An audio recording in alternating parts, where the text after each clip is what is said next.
ඔයත් කැසියෝ මේඩ් ඉන් Japan original calculator එකක් හොයුවා හිටපු කෙනෙක්ද? එහෙනම් මෙන්න ඔයාලට විශේෂ අවස්ථාවක්. ඔයාලට පුළුවන් ලංකාවේ ඕතරයිස් සෙල්ලර් කෙනෙක් කරා ලංකාවේ කොහෙන්වත් ලැබෙන්නේ නැති විශේෂ දීමනාවක් යටතේ කැල්කියුලේටර් එකක් ලබා ගන්න. ඔයාලට කරන්න තියෙන්නේ පහළ නම්බර් එකට මැසේජ් එකක් දාන එක විතරයි. ඔන්ලයින් පේමන්ට් හෝ කැෂ් ඔන් ඩෙලිවරි මාර්ගයෙන් ඔයාලට පුළුවන් ඔයාගේ කැල් එක ගෙදරටම ගෙන්න ගන්න.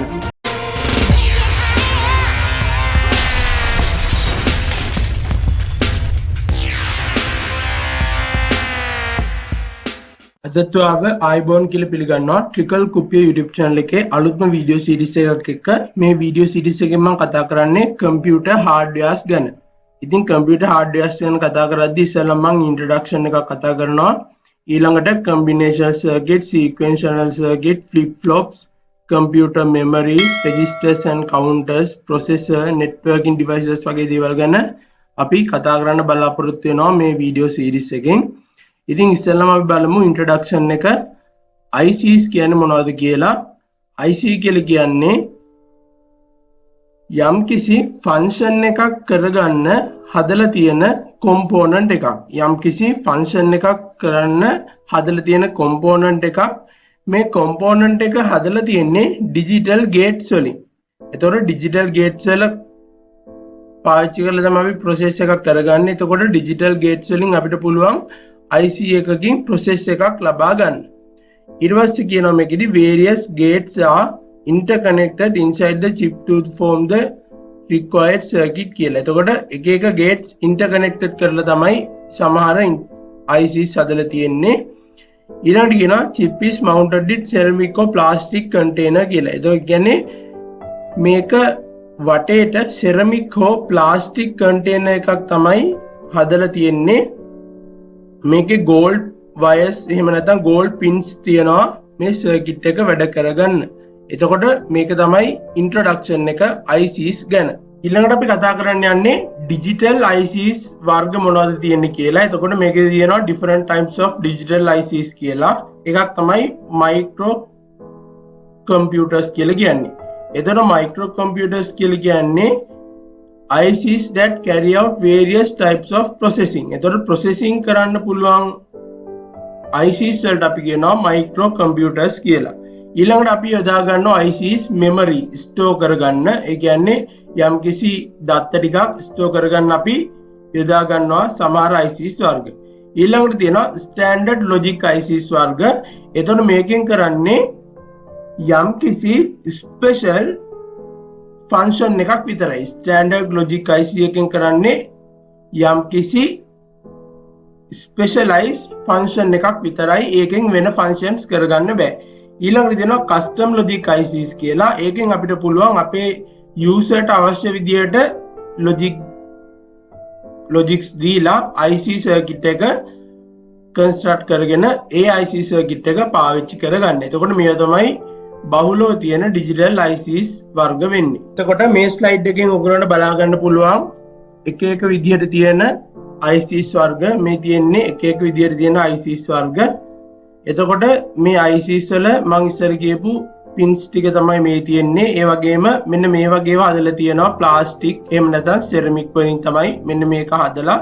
එතකොට මේක ඇතුලේ තමයි logic gates එහෙම තියෙන්නේ. මේක සම්පූර්ණයෙන් වහලා තමයි තියෙන්නේ. එතකොට සෙරමික් හෝ ප්ලාස්ටික් වගේ දේවල් තමයි මේක වහන්න පාවිච්චි කරන්නේ. එහෙම නැත්නම් කවර් කරන්න පාවිච්චි කරන්නේ. ඒතර මේ විදිහට තමයි integrated circuits අපිට එහෙම නැත්නම් IC circuits අපිට බලා ගන්න පුළුවන් වෙන්නේ. එතකොට මේ තියෙන තවත් integrated circuit එකක ඇතුළ ඒ කියන්නේ inside එක තමයි මේ තියෙන්නේ. එතකොට මේ තියෙන්නේ ground එක. එතකොට මෙතන තියෙනවා notch එකක්. ඒ වගේම මෙතන තියෙනවා VCC supply එක 14 pin එකට දීලා තියෙනවා. දැන් මේ logic gate එක ගත්තොත් එහෙම මේ logic gate එකේ 10 input එකක් විදිහට ක්‍රියාත්මක කරනවා. ඒ වගේම 9ත් input එකක් විදිහට එනවා. 8 කියන එක ඒ කියන්නේ 8 pin එක අපිට ඒකෙන් එන්නේ output එකක්. එතකොට මේ විදිහට වෙන වෙනම logic gates ටිකක් තියෙනවා. මේ විදිහට තමයි IC circuits ඇතුලේ ඇදලා තියෙන්නේ. මේ තියෙන්නේ ඉතාම සරල IC circuit එකක්. මේ විදිහට නෙවෙයි logic gates ගොඩක් තියෙන ICs වර්ග තියෙනවා. ඉතින් අපි ඉස්සරහට ඒ ගැන කතා කරමු. මේ තියෙන ගොඩක් සරල IC circuit එකක inside එක.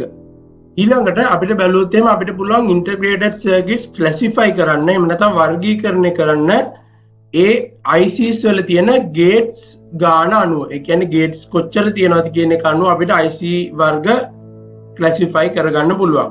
ප්‍රධාන වශයෙන් කොටස් හතරක් තියෙනවා. පළවෙනි එක තමයි SSI කියලා කියන්නේ. ඒ කියන්නේ small scale integrated circuit. ඒකෙදී සාමාන්‍යයෙන් ICs වර්ග gates වර්ග එකක් 10ත් අතර තමයි පාවිච්චි වෙන්නේ independent gates. එතකොට SSI කියන්නේ එක වර්ගයක්. ඊළඟට තියෙනවා MSI කියලා medium scale integrated circuits. එතකොට මේවායේ logic gates 100ත් 200ත් අතර ප්‍රමාණයක් තමයි පාවිච්චි වෙන්නේ. Usually perform specific elementary digital functions such as adders, decoders, registers. ඒ කියන්නේ මේවා පාවිච්චි වෙනවා adders වල, decoders වල, registers වල පාවිච්චි වෙනවා ගොඩක් වෙලාවට MSI එහෙම නැත්නම් medium scale integrated circuits කියන IC වර්ගය. ඊළඟට බලමු අනිත් IC circuits වර්ග දෙක මොනවද කියලා. මොකද ප්‍රධාන වශයෙන් IC circuits වර්ග හතරක් අපිට ගන්න පුළුවන් logic gates තියෙන ප්‍රමාණය අනුව classify කරද්දී.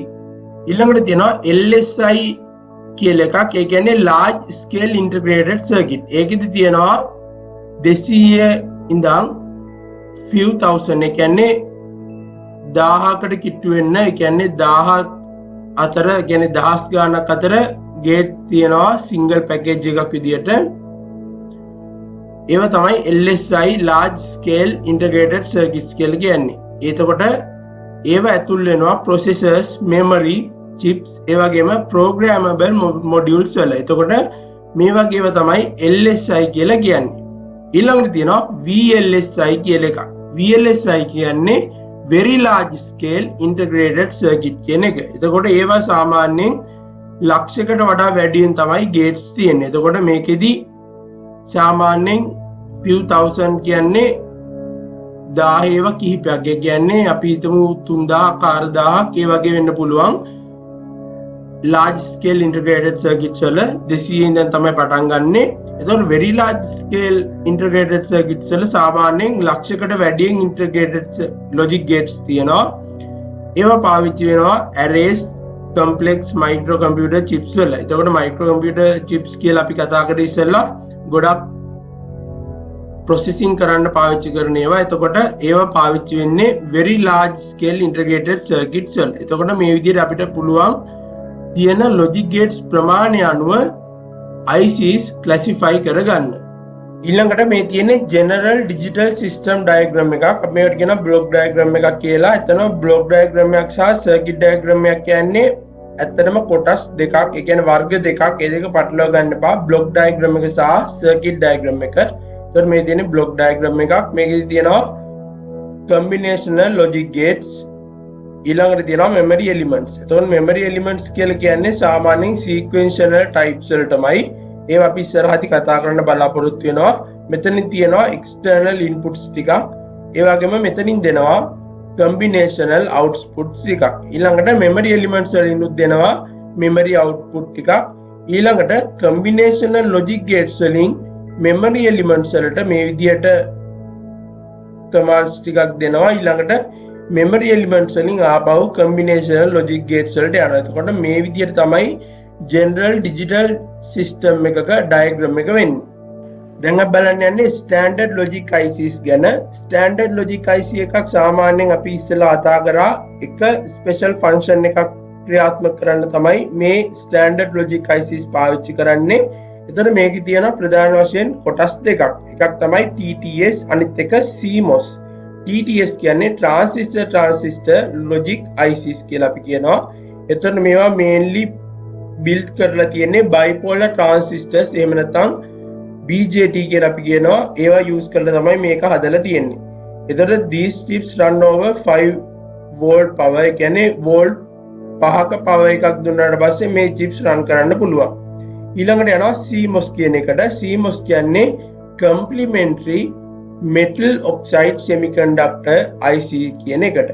එතකොට සාමාන්‍යයෙන් මේවා හදලා තියෙන්නේ P type, N type metal oxide semiconductor field effect transistors පාවිච්චි කරලා. එතකොට අපි ඒවට කියනවා MOSFETs කියලා. එතකොට MOSFETs පාවිච්චි කරලා තමයි CMOS හදලා තියෙන්නේ. එතකොට මේකෙදි voltage used to drive these chips extend over wide range. එතකොට wide range එක voltages use වෙනවා මේකෙදි. මේක පාවිච්චි කරන්න පුළුවන් අපිට CMOS කියන standard logic IC gates වර්ගය. ඊළඟට digital electronics වල අපිට තියෙනවා combinational circuits සහ sequential circuits කියලා ප්‍රධාන වශයෙන් circuits වර්ග දෙකක්. දැන් අපි කතා කරන්න යන්නේ combinational circuits සහ sequential circuits ගැන. ඉස්සෙල්ලාම බලමු combinational circuits ගැන. දැන් අපි කතා කරන්න යන්නේ combinational circuits ගැන. එතකොට combinational circuit එකක් කියලා කියන්නේ යම්කිසි processing එකක් එහෙම නැත්නම් function එකක් ක්‍රියාත්මක කරන්න හදලා තියෙන circuit එකකට. එතකොට මේකෙදි basic building blocks එක වෙන්නේ logic gates කියන එක. එතකොට logic gates වලින් තමයි combinational circuits හැදිලා තියෙන්නේ. logic gates කිහිපයක් හෝ දෙක තුනක් පාවිච්චි කරලා අපිට combinational circuits හදා ගන්න පුළුවන්. එතකොට ඒක නිසා අපි මේකට කියනවා basic building blocks එක කියලා logic gates වලට combinational circuits වල.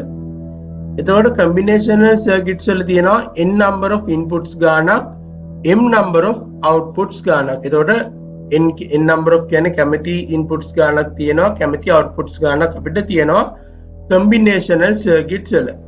ඊළඟට කියනවා combinational circuit perform a specific information. එතකොට perform කරනවා specific information එකක්. processing operation fully specified. ඒ කියන්නේ processing operation එක ගොඩක්ම specified වෙනවා. ඒ කියන්නේ විශේෂිතයි logically by set of boolean functions. එතකොට boolean functions වලින් මේක specified කරලා ගන්න පුළුවන් අපිට combinational circuits ටික. ඊළඟට basic components of combinational circuits are ඒ කියන්නේ combinational circuits වල basic components ටික ගත්තොත් එහෙම input variables, logic gates සහ output variables කියලා අපිට ගන්න පුළුවන් combinational circuits වල basic components ටික. එතකොට මේ විදිහට ඒවා තුනක් තියෙනවා input variables, logic gates සහ output variables කියලා. එතකොට මේ තියෙන combinational circuit එකක block diagram එක, block diagram of combinational circuit. එතන මේකේ තියෙනවා n inputs ගානක් ඒ වගේම m outputs ගානක්. එතකොට කැමති inputs ගානක් සහ outputs ගානක් මේකෙදී අපිට බලා ගන්න පුළුවන්.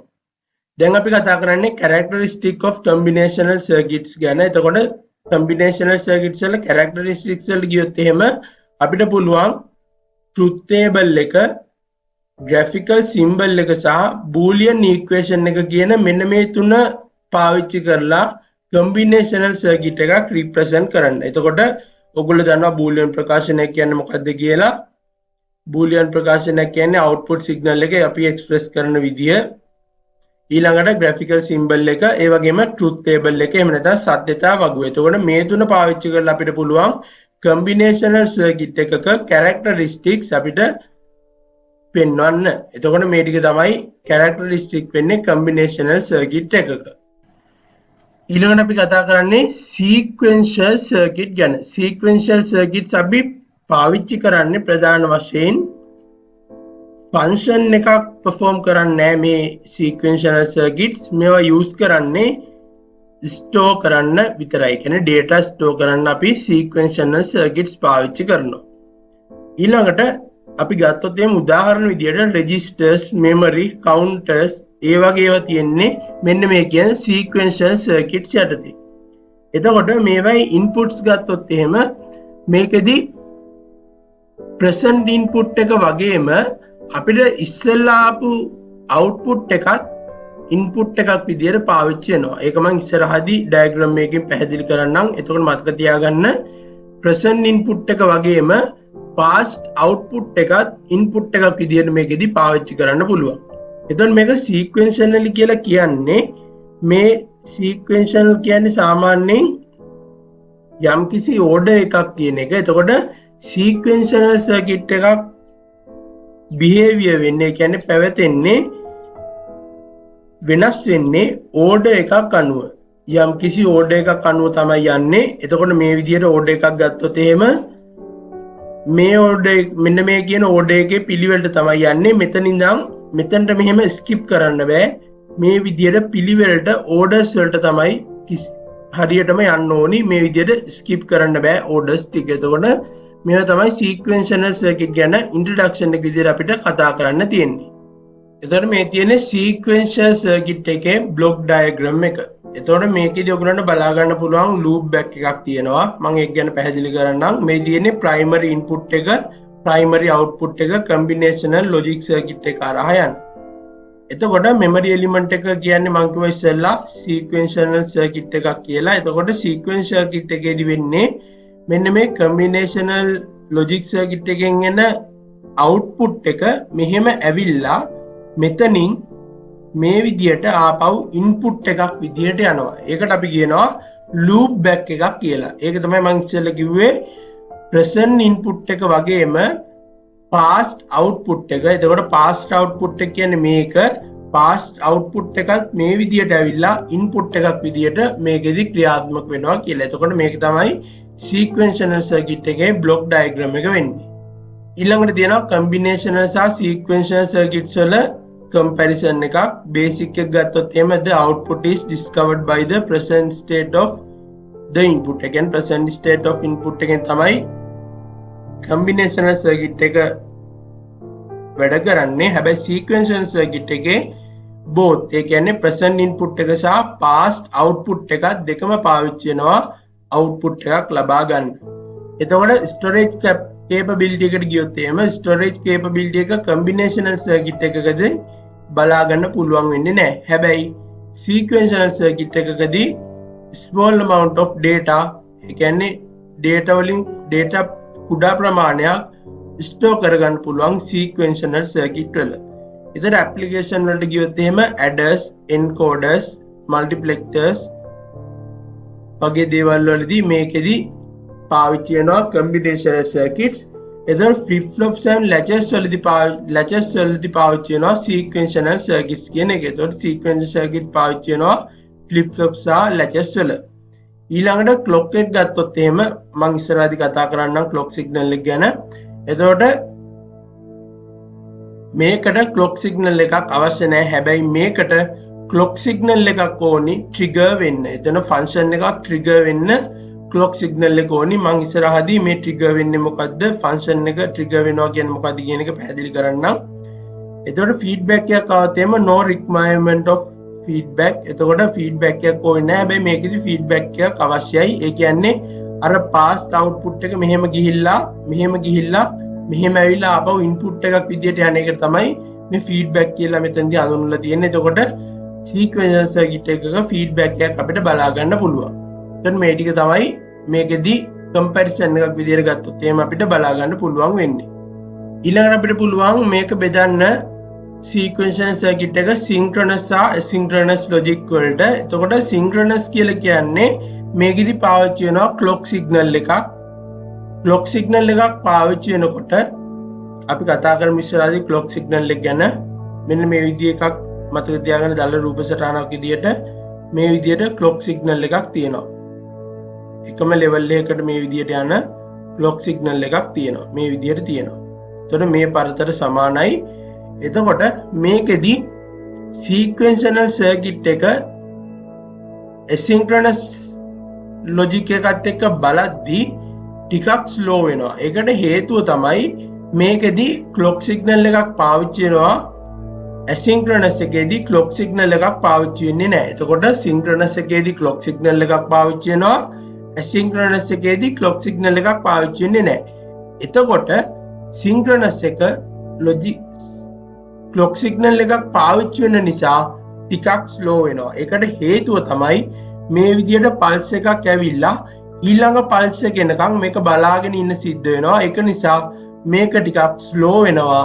මේකෙදි clock signal එකක් use වෙන්නේ නැති නිසා synchronous එකට වඩා asynchronous එක fast වෙනවා. එතකොට මේක තමයි ප්‍රධාන වශයෙන් අපිට කතා කරන්න තියෙන්නේ synchronous සහ asynchronous logic ගැන. එතකොට මතක තියාගන්න synchronous වල clock signal එකක් පාවිච්චි වෙනවා මේ විදියට. asynchronous වල clock signal එකක් පාවිච්චි වෙන්නේ නැහැ. ඒක නිසා ඒක fast වෙනවා. fast sequential circuit එකක් වෙනවා synchronous එකට වඩා. දැන් අපි බලන්න යන්නේ ක්ලොක් සිග්නල් එක ගැන. එතකොට ක්ලොක් සිග්නල් එක කියන්නේ මෙන්න මේ විදිහට තියෙන සිග්නල් එකක්. මේ තියෙන්නේ ක්ලොක් සිග්නල් එකක්. එතකොට ටයිම් පීරියඩ් එක ගත්තොත් එහෙම මෙන්න මෙතන ඉඳන් වැඩි වෙන තැන ඉඳන් මෙහෙම ඇවිල්ලා මෙන්න මෙතනට එනකම් ගත්තොත් එහෙම මේක ක්ලොක් සිග්නල් එකේ ටයිම් පීරියඩ් එක එනවා. එතකොට මෙතන ඉඳන් මෙතනට ගියාම තමයි ටයිම් පීරියඩ් එකක් කියලා අපි කියන්නේ. එතකොට මේක සාමාන්‍යයෙන් ස්ක්වෙයාර් වේව් එකක්, ෆික්ස් ෆ්‍රීකවන්සි එකක් තියෙනවා. ඊළඟට ගත්තොත් එහෙම මේක on off විදියට අපිට පාවිච්චි කරන්න පුළුවන්. time need not to be same. එතකොට time එක same වෙන්න අවශ්‍ය නැහැ. එතකොට මේවා තමයි මේ clock signal එක ගැන කතා කරන්න තියෙන්නේ. එතකොට clock signal එක ඇත්තටම මෙන්න මේ විදිය clock signal එකක් වෙන්නේ. මේකෙදි මේ විදියට 5 volt ඉඳන් 0 volt වලට මේ විදියට විචලනයක් අපිට බලා ගන්න පුළුවන් clock signal එකේ. ඊළඟට බලන්න යන්නේ type of triggering කියන එක ගැන. trigger කියන්නේ මේ ගත්තොත් එimhe there are two possible types of triggering that are used in sequential circuit. So sequential circuits වල triggering වර්ග දෙකක් පාවිච්චි කරනවා. එකක් level triggering අනිත් එක edge triggering. එතකොට මේ triggering කියලා කියන්නේ IC circuit එකක් activate වෙනවා කියන එක. එතකොට IC circuit එකක් activate වෙනකොට අපි කියනවා ඒ circuit එක trigger වෙනවා කියලා. එතකොට triggering කියන්නේ අන්න ඒකට. එතකොට මේකෙදි අපිට ප්‍රධාන වශයෙන් level මේ කොටස් දෙකක් බලා ගන්න පුළුවන්. එකක් level triggering අනිත් එක edge triggering. දැන් අපි බලමු level triggering සහ edge triggering කියන්නේ මොනවද කියලා. දැන් අපි කතා කරන්න යන්නේ level triggering ගැන. එතකොට level triggering එකේදී high සහ low විදියට clock signal එක පාවිච්චි වෙනවා. එතකොට level triggering එකේදී තියෙනවා positive level triggering සහ negative level triggering කියලා කොටස් දෙකක්. දැන් මම මේක වැඩිදුර පැහැදිලි කරොත් එහෙම අපි ඉස්සෙල්ලාම triggering කියන එක ගත්තා. triggering කියන එක මේ විදියට ගත්තා කොටස් දෙකකට. එකක් level triggering අනිත් එක edge triggering. මේ විදියට level triggering සහ edge triggering විදියට කොටස් දෙකක් ගත්තා. දැන් අපි කතා කරන්නේ level triggering ගැන. මේක ආපහු කොටස් දෙකකට බෙදෙනවා. එකක් තමයි positive level triggering අනිත් එක negative level triggering. එතකොට මේ විදියට positive level triggering සහ negative level triggering විදියට ආපහු බෙදෙනවා. එතකොට edge triggering එකත් බෙදෙනවා positive edge triggering සහ negative edge triggering කියලා. ඒක අපි ඉස්සරහදී කතා කරමු. මේකේ තියෙනවා positive level triggering සහ negative level triggering. දැන් අපි බලමු මොනවද මේ positive level triggering සහ negative level triggering කියන්නේ කියලා. දැන් අපි බලුවොත් එහෙම positive level triggering එක ගැන. එතකොට level triggering එකේ එක කොටසක් තමයි positive level triggering කියන්නේ. එතකොට positive level triggering එකේදී මෙන්න ඔයගොල්ලන්ට පේනවා ඇති මෙන්න මේවා මේ විදියට තද පාට වෙලා තියෙනවා. ඒවා තමයි logic high එක කියලා කියන්නේ. අපි කියනවා මේක සාමාන්‍ය වෝල්ට් 5ක් වගේ වෙනවා. එතකොට positive level triggering එකේදී අපි ගන්නවා මේක positive අවස්ථාව කියලා උඩ තියෙන එක. එතකොට positive එකේදී තමයි IC එක trigger වෙන්න ගන්න. sequence circuit එක trigger වෙන්න ගන්න. එතකොට ඒකට අපි කියනවා positive level triggering කියලා. එතකොට මේ level triggering එක කියන්නේ මේ විදිහට තියෙන එක. එතකොට මේ level එකේදී positive කොටසේදී තමයි මේක trigger වෙන්න ගන්න. ඒක නිසා අපි මේකට කියනවා positive level triggering කියලා. එතකොට negative level triggering එකට ගියාට පස්සේ තමයි ඔයගොල්ලන්ට තේරුම් ගන්න පුළුවන් මොකද්ද මේ level triggering එකේදී ඇත්තටම සිද්ධ වෙන්නේ කියලා. දැන් මේ තියෙන්නේ negative level triggering එකක්. එතකොට negative level triggering එකේදී ඔයගොල්ලන්ට පේනවා ඇති මේකෙදි තියෙන්නේ මේ විදිහට බිඳුව කියන අවස්ථාවේදී එහෙම නැත්නම් ඍණ අවස්ථාවකදී trigger වෙන අවස්ථාවක්. ඒ කියන්නේ activate වෙන අවස්ථාවක්. එතකොට positive level නම් ඔයගොල්ලෝ ඉස්සෙල්ලා දැක්කා positive අවස්ථාවේදී ඒ කියන්නේ high අවස්ථාවේදී තමයි circuit එක activate වෙන්නේ. එතකොට negative level triggering එකේදී circuit එක activate වෙන්නේ මෙන්න මේ කියන low අවස්ථාවේදී. එතකොට මේක තමයි negative level triggering සහ positive level triggering කියලා කියන්නේ. දැන් අපි බලමු edge triggering ගැන. edge triggering ගැන මොනවද අපිට බලන්න තියෙන්නේ කියලා. එතකොට edge triggering එකට ගියත් ඔයගොල්ලන්ට ඉස්සෙල්ලා වගේම බලා ගන්න පුළුවන් positive edge triggering සහ negative edge triggering කියලා. එතකොට මේකෙදි තේරුම තමයි එක්කෝ low ඉඳන් high logic එකකට යන්න ඕනි. එහෙම නැත්නම් high logic එකකින් ඉඳන් low logic එකකට යනවා නම් අපි ඒවට කියනවා edge triggering කියලා. මම ඒක ඉස්සරහදී පැහැදිලි කරන්නම් හරියටම positive edge triggering සහ negative edge triggering පාවිච්චි කරලා. එතකොට අපි ඉස්සෙල්ලම බලමු positive edge triggering කියන්නේ මොකක්ද කියලා. එතකොට edge triggering කියන එක ඔයගලන්ට ලේසියෙන්ම තේරුම් ගන්න පුළුවන් වෙයි. එතකොට මේ තියෙන්නේ positive edge triggering එකක්. positive edge triggering එකක් ගත්තොත් එහෙම if the sequential circuit operated with the clock signal එක තමයි operate වෙන්නේ, that is transitioning from logic low to high logic, that type of triggering is known positive edge triggering. එහෙම නැත්නම් අපි මේකට කියනවා rising edge triggering කියලා. rising edge triggering එහෙම නැත්නම් positive edge triggering කියලා කියනවා. ඒකට හේතුව තමයි ඔයගලන්ට පේනවා ඇති මෙතන ගත්තොත් එහෙම මේ විදිහට වැඩි වෙන මේ තියෙන edges, මෙන්න මේවා තමයි edges කියලා කියන්නේ. edge එකක් කියන්නේ මෙන්න මේවට තමයි මේ තියෙන්නේ edge. එතකොට positive edge triggering එකේදී මෙන්න මේ positive edge එක තමයි අපි සලකන්නේ. ඒ කියන්නේ බිඳුවේ ඉඳන් 5 දක්වා යනවා නම් ඒකට අපි කියනවා low logic එකේ ඉඳන් high logic එකට යනවා කියලා. එතකොට positive තමයි වෙන්නේ. ඒ කියන්නේ බිඳුවේ ඉඳන් 5ට යනකොට positive වෙනවනේ. එතකොට ඒකට අපි කියනවා positive edge triggering එකක් කියලා. එතකොට මේ තියෙන්නේ positive edge triggering කියන එක. එතකොට ඔයගලන්ට බලා ගන්න පුළුවන් වම් පැත්තේ එක උඩට ඊතලයක් දාලා තියෙනවා. එතකොට මේකට අපි කියනවා positive edge triggering එහෙම නැත්නම් rising edge triggering කියලා. එතකොට ඒකෙදි වෙන්නේ අඩු logic එකේ ඉඳන් low logic එකේ ඉඳන් high logic එකට යන එක. ඒකට අපි කියනවා positive edge triggering එකක් කියලා. මොකද positive වෙන්න තමයි යන්නේ. බිඳුවේ ඉඳන් 5ට යනකොට positive අවස්ථාවට තමයි යන්නේ. එතකොට ඒකට අපි කියනවා positive edge triggering එහෙම නැත්නම් rising edge triggering කියලා. දැන් අපි කතා කරන්නේ negative edge triggering ගැන. negative edge triggering එකට කියනවා falling edge triggering කියලා. එතකොට අපි අරකට කිව්වා rising edge triggering කියලා. rising කියන්නේ වැඩි වෙනවා කියන එක, falling කියන්නේ අඩු වෙනවා වැටෙනවා කියන එක. එතකොට falling edge triggering. එතකොට උඩ ඉඳන් පහළට මේක වැටෙනවා. එතකොට falling edge triggering එහෙම නැත්නම් negative edge triggering කියලා කියනවා.